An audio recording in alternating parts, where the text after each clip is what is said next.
Sheikh wa wilaya, mniwie radhi kwa sababu ya muda umekuwa mzito sana, na hapa kuna mahala nikitoka ninakwenda, ndio ufanye kazi ya khairun nas anfa'uhum linnas, ndio kazi yenyewe ya kupewa nafasi ya uongozi, ndio inapoanzia hapo mitihani yake na uvumilivu wake. Maneno yangu kwa siku ya leo, kwa kuwa wakati umekwisha, nitoke na hadithi hii: inna fil jasadi mudgha idha salahat salaha aljasad kullu wa idha fasadat fasada aljasad kullu ala wa hiya alqalb.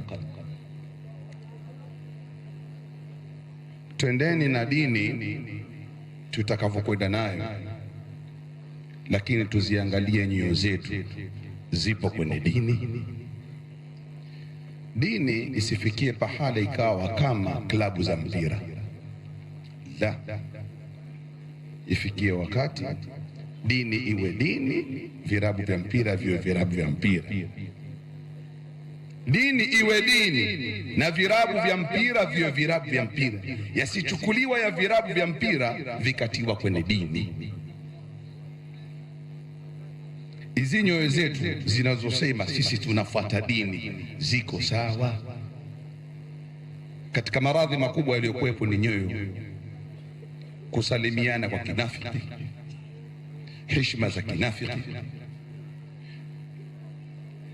Tufike mahala vitu hivi tubadilike, tuviache. Kama kweli unampenda mtu, mpende kweli, hakika yake. Kafanya jambo lolote, mwite bwembeni, utamwambia hakuna neno. Mnapendana, pendaneni kweli. Mnaheshimiana, heshimianeni kweli. Masala ya kuheshimiana, kupendana kiusanii ndio aliofikisha mji wa Dar es Salaam hapa. Ukweli hakuna, kupendana kweli hakuna. Kidogo tu nikirudi nyuma, nilikuwa niko mdogo, nilimuona namna gani baba yangu alionizaa akitumikia mashehe wenzake. Lakini bali insanu ala nafsihi basira, naiuliza nafsi yangu mimi kama Abbas, yale aliyofanya mzee wangu mimi nimeshafanya hata robo? Idha kunta fi amrin fakun fi, katika huo wema niliouona nikaurithi kwa mzee wangu, najiuliza nafsi yangu kwamba nishafanya hata robo? Kila nikiitazama nafsi naona sijafanya bado chochote alichokifanya kwa kadri alichokifanya mzee wangu. Uislamu, nafsi, Mwenyezi Mungu azitengeneze nafsi zetu, tuwe wa kweli, tuheshimiane kweli, tupendane kweli. Dini itasimama, dini itasimama, itakwenda vizuri na kila kitu kitakaa vizuri. Lakini failure to do so, kukiwa kuna mambo ya kuongopeana, heshima za kuongopeana, ndani mtu una chuki na mwenzako, halisimami jambo lolote katika mji huu. Maneno yangu yananitosha sana, nilikuwa na mengi nenda kusema, lakini maudhui yangu yamebadilikia hapa baada ya yule ruhani wangu wa kibada kuja. Lakini hasa nilikuwa nataka kuzungumza maudhui hasa ni kwamba ni namna gani walimu wa madrasa wanavyodharauliwa.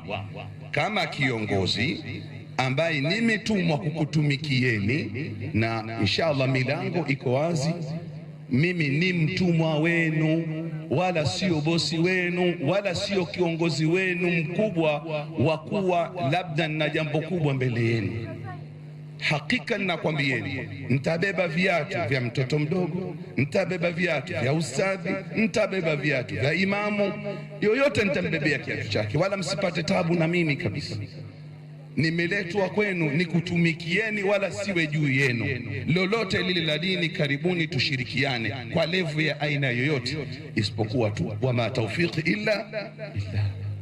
Niombeni dua sana niweze kutekeleza haya niliopewa kuyafanya, kusimamia masala ya Waislamu katika mkoa wa Dar es Salaam na jamii inayoishi katika mkoa wa Dar es Salaam, wasiokuwa pia na Waislamu wako katika haki ya mia kuwatekelezea haki zao.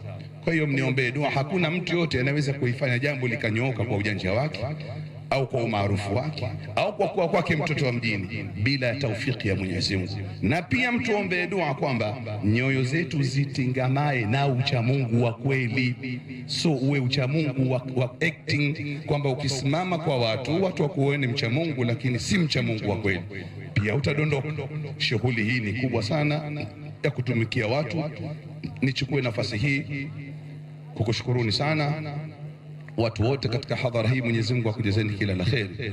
Lakini hayo yanahusiana na masala ya walimu na hao ambao wamechukua dhamana ya kutaka kuwasaidia walimu wa madrasa, nitawafuatilia, yani wawasaidie kweli, lisiwe limefunguliwa taasisi watu wanapiga mzigo, mambo yanaingia, watu wanaambia huyu bwana kakaimisha, watu washaanza kuingiza kushughulika na ugali wa watu. Hapana, hao walimu wameshadharauliwa sana, sitaki wadharauliwe katika mikono yangu. Kila mtu anayekuja anasema nitawasaidia. Msaada yenyewe mimi sioni, lakini lazima wasaidiwe, kwa sababu katika kazi lazima tugawane, hatuwezi wote tukafanya kazi moja. Asa hawa wasipotazamwa, maimamu na walimu kisawasawa, itakuwaje? Hatuwezi tu tukafungua bado kwa spare. Kuna kitu kinaitwa specialization and division of labor. Watu katika kazi hizi za kidini lazima mgawane kazi, wengine wasomeshe, wengine wafanye hii, watafute mzigo wapelekewe na wasomeshe, lakini hawaangaliwi. Hilo sio mada yangu leo. Wama alaina illa albalaghu mubin. Assalamu alaykum wa rahmatullahi wa barakatuh.